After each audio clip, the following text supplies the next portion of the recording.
Soldiers involved in a blast or explosion may walk away seemingly unaffected.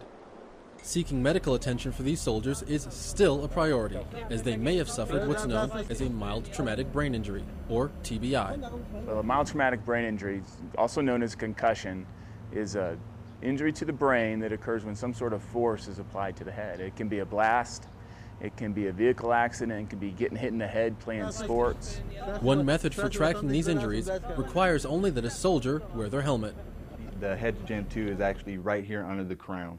What happens during a blunt force, say if he was to get struck to the side of his head and his body actually moved, there's accelerometers inside that will actually read all body movement from that actual position. When a mild traumatic brain injury exists, symptoms are sometimes difficult to spot. That is where the importance of being evaluated by a medical professional comes into play. What you'll notice is things that the brain does don't work quite right.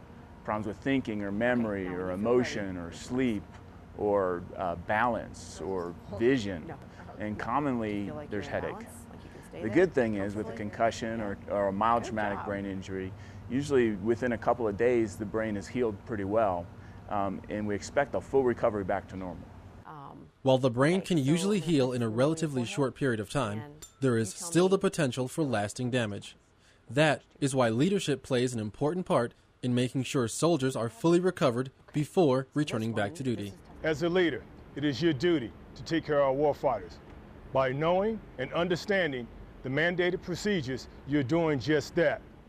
Following the proper procedures helps ensure soldiers suffering from TBIs can quickly recover and not just return to duty, but return to living a healthy life. From Bagram Airfield, Afghanistan, I'm Air Force Staff Sgt. Jason Shamberger.